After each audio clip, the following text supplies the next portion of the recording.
Andrew Holland joins us, Chief Executive Officer, Investment Advisory with Ambit Capital. Andrew, morning. Thank you for joining us. Andrew, how exactly would you map last 3 weeks of price action? Do you think this is just a global risk-off trade, global liquidity, nothing more, nothing less? I think exactly that. If you look at the market prior to the ECB, announcement, what was worrying about it was that you had quite a number of stocks, say like Reliance, Emphasis, holding up the market, but the broader market was sharply down, and that was very worrying. So we've had the ECB; it met everyone's expectations. I think as we kind of move along, we've got quite a few events which you've highlighted many times. What's coming this week. The most interesting thing I kind of came across yesterday was the Spanish Prime Minister saying, well, we don't need a bailout and we don't want the ECB to dictate to us. So this is a little bit more, games to be played, I think, from Europe. And everyone's expectations are that the Fed will come and satisfy us all.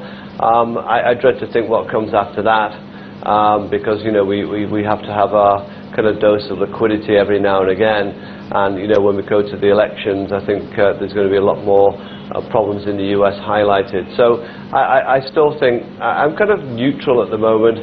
The government really haven't played in India, haven't played ball, haven't done anything, and that's really where the market needs momentum. If we don't get that, then I think global markets probably priced in what we all expected, and that's the good news. But my concerns that the broader market is very weak, actually, underlyingly. It's just if we don't see anything from the government, my concerns just go to focus straight to the banking sector, and I think there's a lot of hidden problems there which will come to the fore unless the government step up and start giving confidence back to India Inc., which is sorely missing at the moment. So, Andrew, how is the market likely to behave? Given the concerns that you just highlighted, do you think it's going to be another range-bound 2 to 3 months, or do you think there is going to be a perpendicular move either upside or downway? Yeah, no, I mean, if the Fed come in, I said this before, if the Fed come in and give the markets what they want, if Apple delivers on their iPhone, and I know that sounds strange, but everyone's saying how this can contribute to US GDP growth now, which is an unusual kind of anecdote to how the US is growing, or not growing, should we say. The government delivers, the Nifty can get to that 5,700. I mean, I have no two qualms about that. But if we have disappointment on all those fronts, then, I think we can retrace all of the gains, not just in India, but globally as well. And interestingly, I was in Singapore last week, and I was speaking to my colleagues, and they were saying that, one of the best performing, kind of stocks or kind of sectors in Singapore has been REITs, because you're getting dividend yield. So everyone's still looking at dividends, yields, cash flows. I don't think anyone's jumping down and saying I must have beta at the moment. So I think that the news coming out of China is worrying. So I don't think anyone's going to say, yeah, gung-ho, it's all okay now. I think they're feeling a little bit more relieved than they were, say, 2-3 weeks ago from the ECB. But it doesn't mean all the problems are out there. And every day you hear something from Europe about some of the more highly rated countries saying, why we're here actually in the European Union? Maybe we should pull out. So there's a lot of noise coming from there, and I don't think it's going away. But that's always the classic time, Andrew, when markets rally. Markets always climb wall of worries, and they always come down on ray of hope. What will happen, I think, in markets is that we'll start following the fundamentals again.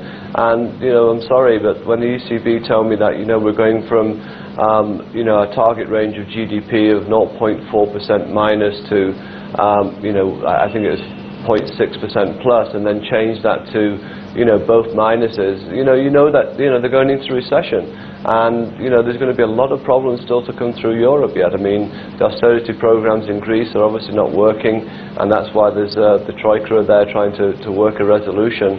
And I don't think the people are really ready for this big change. I mean, again, the Spanish Prime Minister said, you know, we're not going to change our pension plans. And that's a big thing to say when you're looking for aid and you're also trying to grow your economy. So Andrew, what is it that you're recommending to your clients right now? Go all out and buy equities given the valuations right now, or maintain a cautious stance wherein you'd see outperformance from the sectors like the entire defensive pack, pharma as well as FMCG hold out?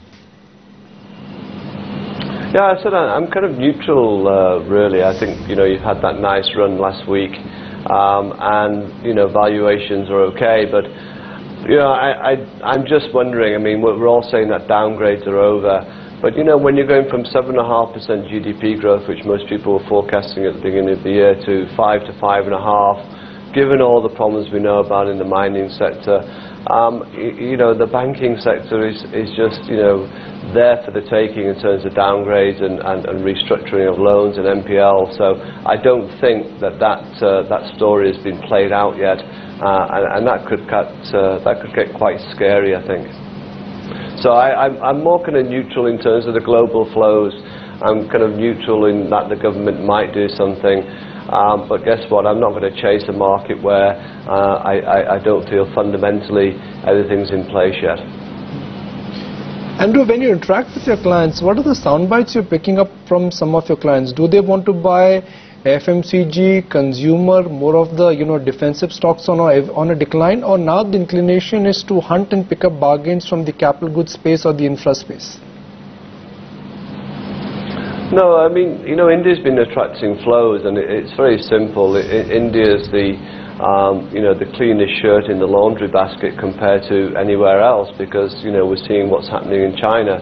So at least, you know, we hope we know what the problems are in India. But, you know, flows have been towards the defensive sectors, and you can see that in the outperformance. Yeah, you can dip down. You could have bought more high beta, and you'd be finding that all the problems coming from the mining sector, which, you know, flows through to capital goods, has just really hurt you over the past few weeks. So I think people have been defensive. I don't think it's just for India. You know, I mentioned about the REITs in Singapore, and I think you're finding that, you know, across Asia and across the world, everyone's just keeping to the defensives because, you know, that's where you know, they can see the cash flows and they feel more comfort.